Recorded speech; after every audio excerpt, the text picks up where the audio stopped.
आज केंद्रीय बजेट उपस्थापित होती।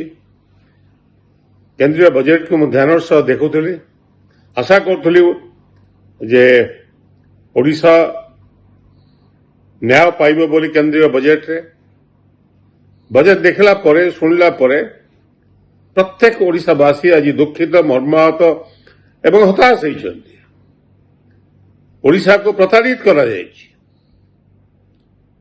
अन्य राज्य को साहाय्य दिया जाऊ कहारी आपत्ति ना, किंतु प्राथमिकता होची ओडिशा प्रथमे विचार को निया उचित। केवल यही दृष्टि नुहे जे बीजेपी बहु संख्यार लोके बीजेपी को भोट देइचंती बोली, किंतु ओडिशार वस्तुस्थिति संपर्क में जदि आलोचना करा जाए, ओडिशा गरीब रे देश रे एक नंबर, अनग्रसरतारे आमे एक नंबर, मुंड पिछा आरे आमे सबुठु तले देश रे, कृषि उत्पादन रे मध्य आमे बहु पछार रही, दादन खटिबारे आमे भारत वर्ष रे एक नंबर होइछु।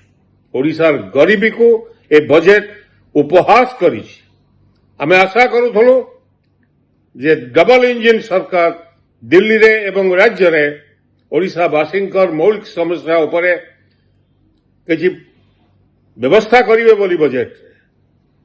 बिहार कि आंध्र प्रदेश रे राजनीतिक दृष्टिकोण कौन विचार करा जायछि मु ता भितर को जीवा को चाहे ना।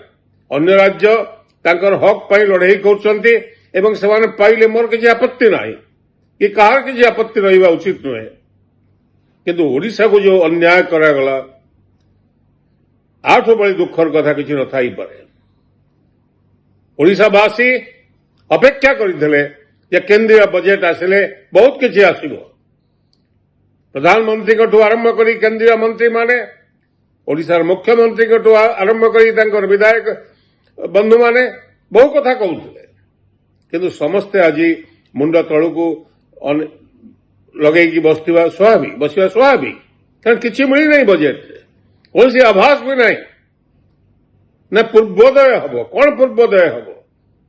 ओडिशा को केवल लूट करा जाउछि, लुंठन करा जाउछि। ओडिशार खनिज संपदा, ओडिशार रत्न भंडार को प्रतिदिन लूट होउछि लक्ष लक्ष कोटी टंकार संपदा। ओडिशा ए देश जानिबा दरकार, प्रति वर्ष ओडिशा 1 लाख कोटी टंकार अधिक टंका केंद्र सरकार को देता है। केवल रेलवे वर्ष को 40,000 कोटी रु अधिक टंका लाभ दिया इंडियन रेलवे को। खनि खदान को हिसाब कले लक्षाधिक कोटी टंकार अधिक केंद्र सरकार नियंती एवं ओडिशा को ध्वंस कराती ओडिशार माइनिंग ऑपरेशन रे। ता सत्वे ये जो अविचार आगामी दिन में लोके आर जवाब देवे। लोके जो अन्याय है एवं ओडिशा को जो बड़ी भाव व्यवहार करागला ता विरुद्ध प्रतिवाद स्वर आगामी दिन में ओडिशावासी आहरी तीक्ष्ण हम एथरे कौन संदेह ना। आशा करे ओडिशार प्रत्येक युवक छात्र, साधारण मनीष, इंटेलिजेंसिया ए संपर्क में मत दृढ़ भाव ए अन्याय प्रतिवाद करने आगे आसवे।